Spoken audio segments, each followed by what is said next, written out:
আসসালামু আলাইকুম সবাইকে। সবাই কেমন আছেন? আশা করি সবাই ভালো আছেন। আজকে অন্যরকম একটা জিনিস আবিষ্কার করতে যাচ্ছি, তবে তার জন্য লাগবে আমার চাল কুমড়ো। তো আমি একটা চাল কুমড়ো নিয়ে নিয়েছি।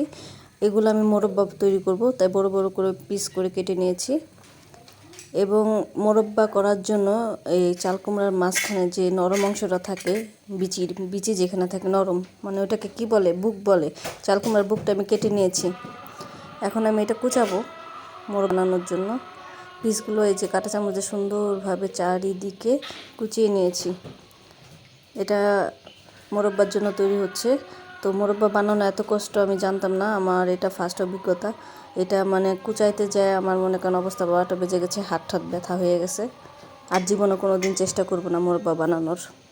আম্মুকে বলবো, আম্মু আমাকে বানায় বানায় পাঠাবে। আম্মুর মতো এত ভালো মোরব্বা আমি বানাতে পারিনি, আর কখনো মনে হয় হবেও না, আর চেষ্টাও করব না।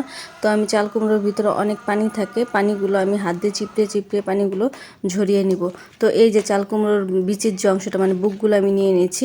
তো এইটা দিয়ে আমি আজকে কিছু একটা আবিষ্কার করতে যাচ্ছি। তো আমি এই বুকগুলো পানিতে সিদ্ধ করে নেব একটু লবণ দিয়ে। নরম অংশটা, চাল কুমড়োর নরম অংশটা সিদ্ধ করে নিয়েছি।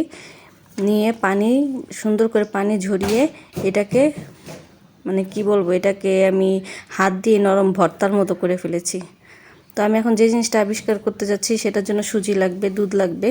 তো চাল কুমড়োর হালুয়া অনেকেই খেয়েছে, চাল কুমড়ো দিয়ে হালুয়া তৈরি করে অনেকে। তো ওই হালুয়াটা আমি একটু অন্যভাবে করতে যাচ্ছি। তো চাল কুমড়াটা আমি তেলের মধ্যে দিয়ে দিয়েছি। দেওয়ার পর এটার মধ্যে আমি চিনি দিয়েছি, 1 চিমটি লবণ দিয়েছি।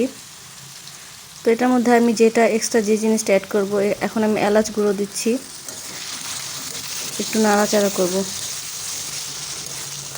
মাথার মধ্যে কী সব উদ্ভট জিনিস ভর করে জানি না। তো হালুয়া, যেখানে চাল কুমড়ো দিয়ে মানুষ হালুয়া তৈরি করে, সেখানে আমি অন্য কিছু অ্যাড করতেছি। তো এটার মধ্যে আমি সুজি অ্যাড করব। আমি সুজি দিয়ে নিচ্ছি। সুজি দেওয়ার পর এটাকে আমি কতক্ষণ নাড়াচাড়া করব, একটু ভাজা ভাজা হয়ে আসলে এটার মধ্যে আমি গরুর দুধ দিব। মানে এটাকে কি বলবো, এটাকে হালুয়া বানিয়েও খাওয়া যেতে পারে। হালুয়া বানালে এটাকে আঠালো তৈরি করতে হবে, আর যদি এটা পায়েস করে খেতে চান তবে এটাকে তরল রাখতে হবে। তো আমার ভাজা ভাজা হয়ে গিয়েছে, এখন আমি এটার মধ্যে গরুর দুধ দিয়ে দিচ্ছি। এটা গরুর দুধ, খাঁটি গরুর দুধ দিয়ে নাড়াচাড়া করব।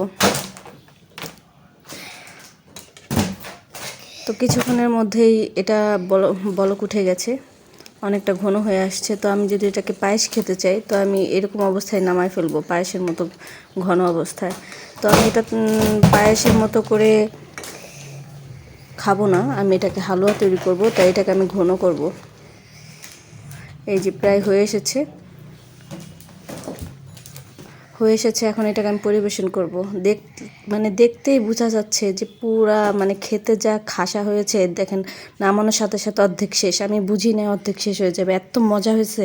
আজ এ পর্যন্তই। আল্লাহ।